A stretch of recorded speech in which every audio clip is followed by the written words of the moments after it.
Are you wondering if your back pain is actually SI joint pain? Well, let's talk about it. So if we look at our model pelvis here and we flip it around, we have that spine here and the sacrum, and then your ilium, which is the pelvis bone, and your other ilium, which is the other side of the pelvis. Where your ilium and your sacrum meet, that is the SI joint. And so typically when people are having SI joint pain, it's right at those dimple marks that some people get on the back or on the back of their pelvis. It's usually a one-sided pain.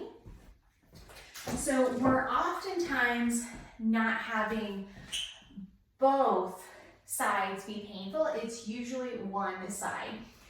And we typically say that, you can sort of point at it. It's not a broad area. It's not like all of this. It's one spot. It's not in the center. It's off to the side, which is where those bones meet. So let's look at some ways that you can check if your pelvis or your SI joint is actually in alignment. So what we're going to look for in this position is basically seeing if one leg appears to be longer than the other. Now, there are some people out there who do have one leg that's longer than the other, but most of the time it's actually that we have muscle imbalances. So something is too tight and something is too weak. So when that happens, it can make that pelvis sort of rotate and give you the illusion that one leg may look longer than the other. So I'm going to show you a technique. It's not my favorite, but it's an option, and I know I have clients that have been taught this before and they've used it. So we're going to have you lay on your back, and then we have to sort of come into a full sit-up, and that's why this one's kind of hard for some of my clients. But we're going to sort of come up, and as we come up, we're looking to see sort of the inside of your bony ankles here. How are they lining up? Is one farther than the other, vice versa, or do they look pretty even? If one of your legs does appear to be longer than the other, you may actually have a muscle imbalance, which is creating your SI joint pain. But let's look at some other options on how you can look at this.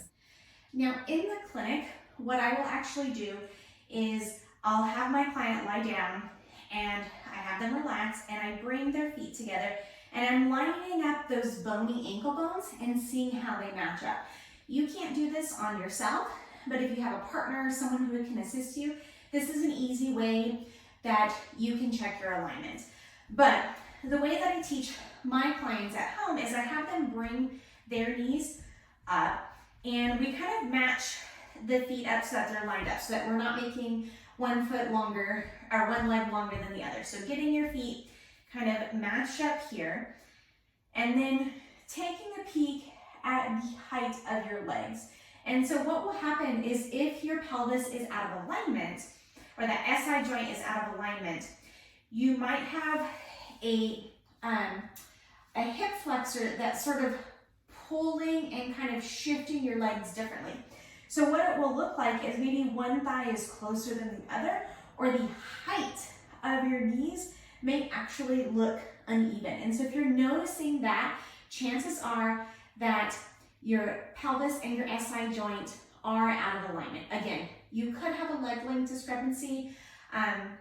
You'd have to see a medical provider to know for sure. But again, most of the time, it's actually a muscle imbalance that's creating the illusion of one leg looking longer or shorter than the other. So this is the one that I typically teach my clients. I include it in one of my online exercise programs, so I'll post the link so you can check that out. But it's definitely one that I use a lot, and my clients love using it because they know if they need to realign their pelvis or not at home, and they're more empowered that way. They can do the activities that they want to do. So this is definitely a good thing, and I highly recommend it. So SI joint pain is typically, we typically see it during weight-bearing activities, and oftentimes it's when you're doing one-legged activities. So that can be with walking, that can be with going up and down stairs, with balancing or even just kind of shifting your weight onto one leg.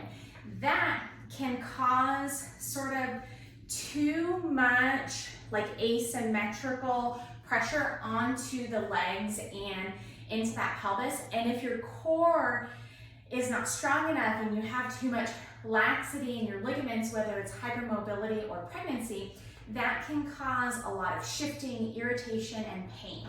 So getting lots of muscles strong, getting tight muscles loosened up so that everything is better balanced is super important.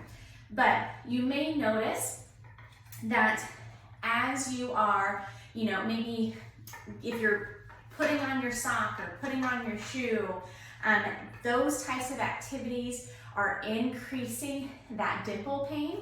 That may suggest that you are having SI joint pain or SI joint pain dysfunction. So again, walking can aggravate this, stair use can aggravate this. If you're sitting in sort of cockeyed positions where you're off to the side and you're not sitting evenly on your pelvis and you're sort of sitting on one side of your pelvis here, that can definitely increase that pain. Crossing your legs is another thing that can aggravate your SI pain as well. So these may be things that you want to avoid or minimize while you're trying to calm down your pain and while you're trying to strengthen and stabilize this area. So if you have any questions, definitely make sure that you check out my online exercise programs on my website. I have an SI stabilization exercise program that I think you guys are going to love.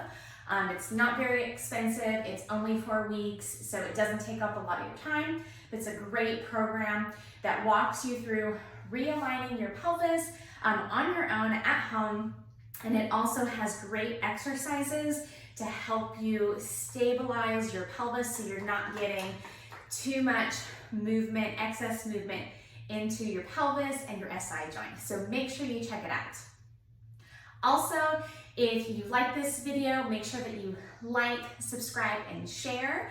I love giving you guys this information, and so it helps me know what information you guys are looking for so I can meet your needs.